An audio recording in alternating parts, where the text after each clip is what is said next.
All right, so we're going to talk about this. Somebody asked me, what's the difference between relative and parallel key changes? Let's get down to business. All right, let's say we had C major scale. The relative minor of C is an A. So if we look at this stuff, we say, okay, the first chord of the major scale and the fourth and the fifth are all major chords. If you move those down all a minor third lower, we get the sixth, second, and third. Traditionally, they would say that was a relative key change from C to A minor. They didn't exactly define it the way I think we should have, and I will talk about that in a moment. So now if we go this side of things, we're going to say it's C something, C major scale. But now we're going to keep C, for instance, if we said C Dorian. The B flat major scale is B flat, C, D, E flat, F, G, A. So C is the second note of the B flat major scale. So parallel would be keeping C something in another C something.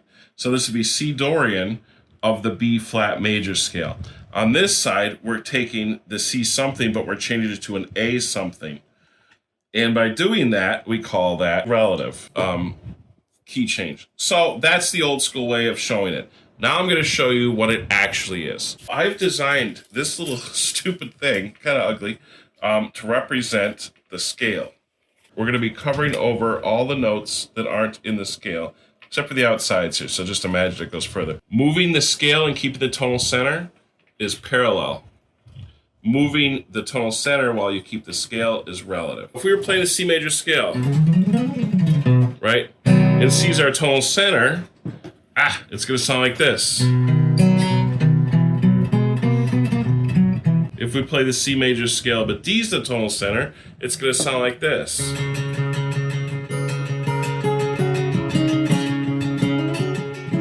That's D Dorian. If E was the tonal center, while we played the C major scale,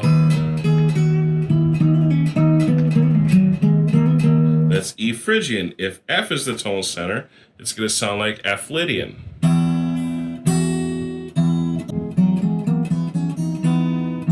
That sound. If G is the tonal center, it's going to sound like G Mixolydian.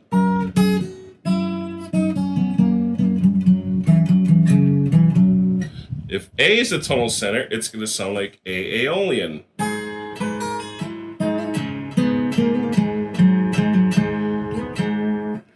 If B was your tonal center, it's going to sound like garbage. No, I'm just joking. Actually, it sounds a little bit like Joe Satriani. He uses the Locrian mode sometimes. It sounds really cool when he does it. So if B was your tonal center and you play the C major scale, it's going to be...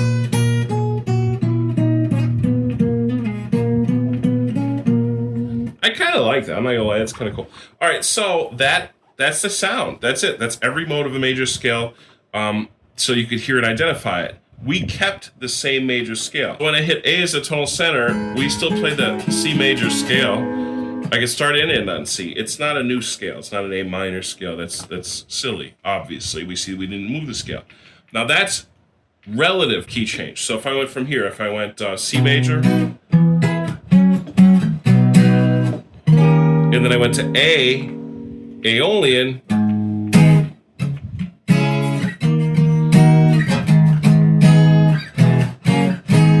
by doing that, that's going to make us hear A as the tonal center.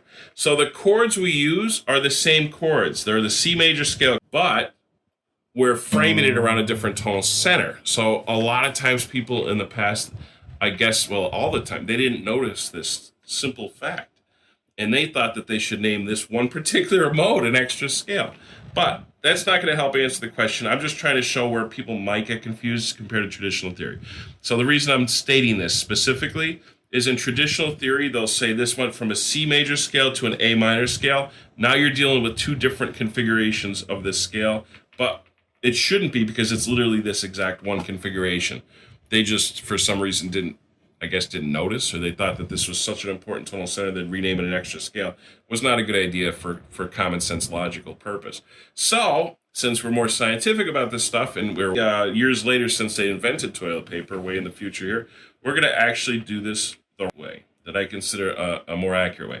So now, that's relative key change. We're just emphasizing a different note in the scale. That's all it is. So now let's look at parallel key changes. Now this is where it gets interesting. So essentially what you're doing is the opposite. It's the same result though. All this that we're talking about is actually just modes.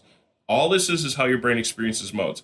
It notices whatever the tonal center is within the scale you're using. So if it hears all these notes, but it notices that this note's the most important sounding due to how you're playing it with the chord progression. In my book, I talk about exactly how this works, but your brain notices it as the most important thing.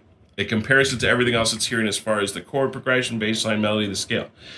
And then it says, oh, everything I'm hearing is going to be filtered through the tonal center. And it changes your perception. It really does. That's the beauty of this music. That's what's so cool about it.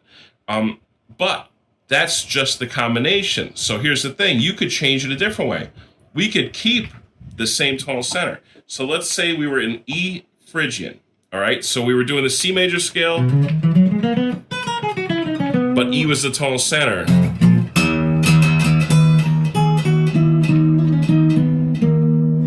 We're going to take this and we're going to shift our scale.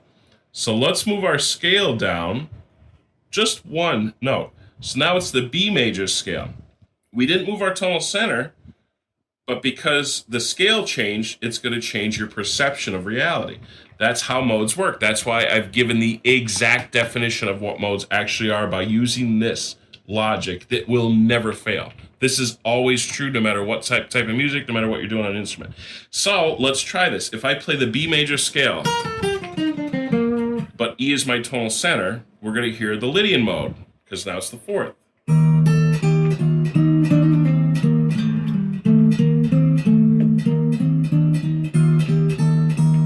Even if I end on the B, start on the B, it doesn't matter. That's our major scale. That's the tonal center. And you can see how amazing that makes the music sound. So if I made a song and I said, let's start the first part of the song in C Ionian, C in the C major scale down here.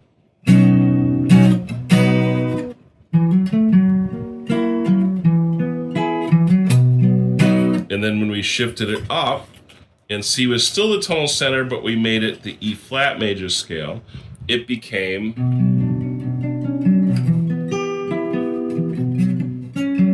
that thing. Isn't that beautiful and amazing? So that's the difference between a parallel and a relative key change. Now, I had to go and show you the traditional theory and why they've made mistakes and why it's so much more difficult to understand this stuff the way they do it. And the way I'm showing it is how we do this in music when you're actually making music.